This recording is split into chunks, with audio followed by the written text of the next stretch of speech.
पहला आदमी जो फिर से सोरेन परिवार से निकलने वाला है वो भाई बसंत सोरेन है। मैं बसंत सोरेन को जानता हूं, वो बहुत ही मर्द आदमी है और कभी भी जो है वो आंदोलनकारी को छोड़कर अपने पिता की विरासत को अपने भाभी को नहीं सौंप सकता। कि 2024-25 होते होते झारखंड मुक्ति मोर्चा नाम की कोई पार्टी नहीं बचेगी, सैंबल अम्बल सब जब्त हो जाएगा, उसी दिशा में जा रहा है। कल्पना सोरेन जी के मुख्यमंत्री बनने के बाद सबसे पहला आदमी जो फिर से सोरेन परिवार से निकलने वाला है वो भाई बसंत सोरेन है। मैं बसंत सोरेन को जानता हूं, वो बहुत ही मर्द आदमी है और कभी भी जो है वो आंदोलनकारी को छोड़कर अपने पिता की विरासत को अपने भाभी को नहीं सौंप सकता। मतलब चांसेस है कि बसंत भी निकलेंगे? 100% निकल रहे हैं। कहीं कलम कागज है तो लिख लीजिए, जून जुलाई में बसंत सोरेन झारखंड मुक्ति मोर्चा छोड़ देंगे। मुक्ति मोर्चा का कोई भी उम्मीदवार गोड्डा लोकसभा में लड़ेगा और यदि कांग्रेस से बलात्कार के आरोपी प्रदीप यादव उम्मीदवार होंगे तो मैं चुनाव प्रचार नहीं करूंगा, कार्यकर्ता ही चुनाव लड़ेंगे। अभी तक पूरा तरह का घोषणा नहीं हुआ, इसकी क्या वजह मान रहे हैं आप? इसीलिए कि कोई हारने के लिए लड़ना नहीं चाहता गोड्डा में। आपने देखा कि यहाँ दुमका में भी उसी तरह की हड़बड़ाहट थी, तो किसी तरह से जो है पीठ ठोक के नलिन दा को खड़ा कर दिया गया। क्या लड़ेंगे? इनके पास कोई उम्मीदवार मिल नहीं रहा है ना।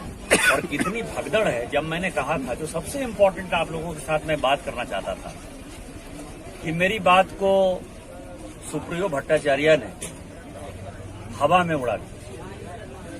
मैंने कहा था जिस दिन सरफराज अहमद ने इस्तीफा दिया था गांडे की सीट से कि सरफराज अहमद राज्यसभा के सदस्य होंगे, राज्यसभा के सदस्य हो गए। मैंने कहा था कि कल्पना सोरेन जी गांडे की उम्मीदवार होंगी, कल हो गई। और मेरी तीसरी भविष्यवाणी भी सुन ली कि जिस दिन गांडे से कल्पना सोरेन जी जीत कर आएंगी, धक्का मारकर जो है वो चंपई सोरेन को जो है बाहर कर देंगी, वो इस प्रदेश की मुख्यमंत्री होने जाएगी, क्योंकि हेमंत सोरेन जी को बेल मिलना नहीं है। तो ये दो बातें मेरी सत्य हो गई हैं और तीसरी बात भी सत्य हो गई। खिसियानी बिल्ली खंबा नोचे से कुछ नहीं होता है। ये अब चंपई सोरेन को तय करना है कि आंदोलनकारी नेता होगा या किसी की बहू बेटी और बेटा हो जाने से नेता बन जाते हैं। ये अब झारखंड मुक्ति मोर्चा के पूरे काडर को सोचने का सवाल है। सीता सोरेन जी पार्टी से निकल गई हैं, हमारी पार्टी की उम्मीदवार है। लोबिन हेम्ब्रम साहब जो है किसी भी दिन निकल जाएंगे, हो सकता है कि वो चुनाव लड़े राजमहल से। चमरा लिंडा, इन लोगों जिनको की स्पाइन वो झारखंड मुक्ति मोर्चा ऑलरेडी छोड़ चुके हैं, 3 एमएलए। और मुझे लगता है कि चंपई सोरेन को निर्णय लेने का वक्त आ गया। अच्छा, तो ये मान रहे हैं कि गांडे चुनाव में कल्पना की जीत होगी बीजेपी की? नहीं, जीत हो या नहीं हो उनको मुख्यमंत्री बना देंगे, क्योंकि 6 महीना ही बचेगा चुनाव। 6 महीने तक तो कोई बिना एमएलए बने भी जो है मुख्यमंत्री हो सकता है। मैं जीतने की कोई गारंटी नहीं दे रहा हूं। मैं ये कह रहा हूं कि जब उनको राजनीति में सीधा सीधा जो है चुनाव में घसीट देगी झारखंड मुक्ति मोर्चा, तो उनके मुख्यमंत्री बनने का तो रास्ता साफ ही हो जाएगा। तो ऐसे में आप झारखंड मुक्ति मोर्चा का क्या भविष्य देख रहे हैं? झारखंड मुक्ति मोर्चा नाम की पार्टी, मैंने आपको ध्यान हो कि मैंने कहा था कि 2024-25 होते होते झारखंड मुक्ति मोर्चा नाम की कोई पार्टी नहीं बचेगी, सैंबल अम्बल सब जब्त हो जाएगा, उसी दिशा में जा रहा है। कोई झारखंड चंपई हो जाएगा, कोई जैसे होता था ना, एनी होरो की पार्टी होती थी, मुंडा जी की पार्टी होती थी, जयपाल सिंह मुंडा जी की पार्टी हुआ करती थी, झापा हुआ करती थी, एनो सिक्का बनाया करते थे।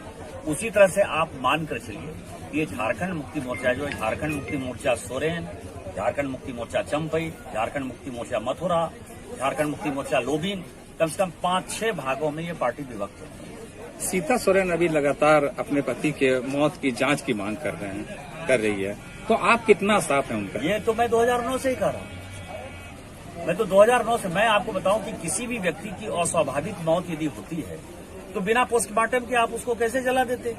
पोस्टमार्टम होना चाहिए था ना। कोई आदमी तरोताजा था, 16 तारीख तक चूंकि मेरे खिलाफ चुनाव लड़ रहे थे तो मुझे पता था कि वो जबरदस्त कैंपेन कर रहे हैं। कोई आदमी रिजल्ट के दिन जो है उन्होंने मुझे बधाई दी थी जब मैं चुनाव जीत गया था। 16 मई तक जो आदमी काफी अच्छा है, और मैंने उनके मित्र से पूछा जो उनके साथ रहते थे, वो एक शादी में जो है आने वाले थे बोकारो शादी में, सब उनका इंतजार कर रहे थे और वो शाम में नहीं आए थे। तो जो आदमी शादी अटेंड करने के लिए आ रहा हो, जो तरोताजा हो, जो स्वस्थ हो, वो किस परिस्थिति में मर गया?